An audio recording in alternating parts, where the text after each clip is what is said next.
In a world where 60% of Americans live paycheck to paycheck, I've started to notice a trend that saving money and knowing more about finances has started to become the cool new trendy thing. And if you're watching this, I'm so glad that I get to help you understand financial independence. So basically, financial independence is when work becomes optional and you no longer need to work for your money to pay for your living expenses. Essentially, you're retiring early. And no, I don't mean just sitting around all day doing nothing. I mean that you actually have the time to work on whatever projects you're passionate on and use the time how you want to use it. So you can pretty much travel the world, wake up whenever you want, this and that, but pretty much the whole idea is you don't have a boss telling you what to do all the time, you don't have to work a 40-hour work week anymore, and you don't have to worry about any early shifts or annoying coworkers. And the concepts behind financial independence are so simple, I could literally break it down into 3 easy steps all in this video. So if you make it to the end of this video, you'll know exactly what financial independence is and exactly what you need to do to prepare for it while in your 20s. And if you implement these 3 steps, you'll really set yourself up for success in the future. So if you're just as excited as me to learn about financial independence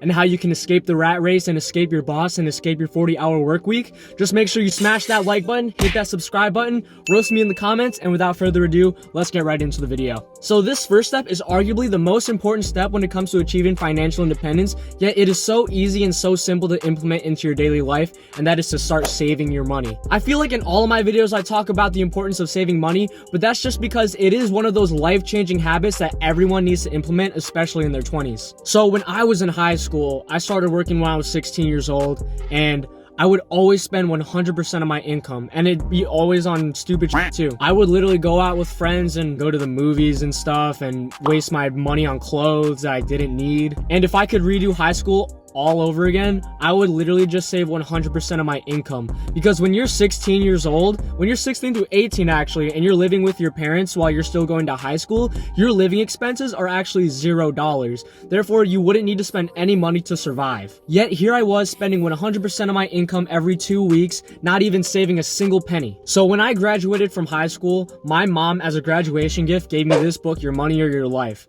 And it's a really good book and I recommend it. This is probably my 3rd time plugging it.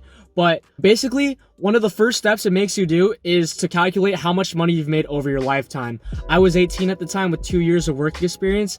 And after calculating, I realized that in those 2 years, I made $30,000, yet I had $0 to show for it because I would spend every single dollar. And since I don't have that $30,000 now, I missed out on a $30,000 investment opportunity. Ever since then, I pretty much am the opposite now and I save 100% of my income. The only thing I buy is gas because I have to get to work and stuff, but other than that, all my money either goes into my savings account, my Roth IRA, or my Robinhood stock portfolio. And not only is it important to save money so you can invest, but it's also important to save so you can have an emergency fund. The whole idea behind financial independence is for freedom, and having an emergency fund gives you a certain type of freedom. For example, if you're gonna switch jobs and your transition phase takes about 2 or 3 pay periods, you still have your living expenses covered because of your emergency fund. Or another example of an emergency expense would be a medical bill. Let's say you break your legs and you don't have health insurance, and you didn't have an emergency fund, you would fall immediately into the hole of debt. And debt grows bigger and bigger by the second, so that's why it's really important to avoid it unless you're leveraging your money. And when it comes to the money you're saving, I highly recommend that you place it in a high-yield savings account such as American Express because they offer a 1.9% annual interest rate on your money. So rather than keeping your money in cash or a checking account where it earns 0 interest over time,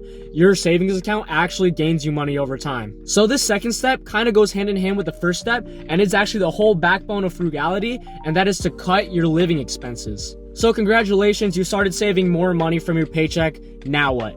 Now it is time to cut back on your living expenses so that way it costs less to survive. And cutting back on expenses does 2 things. Not only does it make your lifestyle cheaper and more affordable, but it also allows you to save more money, which means that you're getting to your goal exponentially faster. After high school, when I stopped spending a lot of money, I realized that everything I was buying was all wants and not needs. I would buy stuff like food and clothes, and you can actually cut these expenses right now by eating at home more and learning to say no in certain situations. I stopped buying fast food or going to restaurants altogether because I always told myself that there's free food at home. And whenever my friends wanted to go out to eat somewhere, I would either refuse and not go, or I would go and not even buy anything. And people might think I'm depriving myself of certain experiences, but here's the thing. I understand that I have to make sacrifices to get to where I want to be, and eating out, going to restaurants and movies holds me back from my goal of financial independence. And going to movies and stuff, I don't even like going to movies. I hate movies. But if my friends invited me to go to the movies,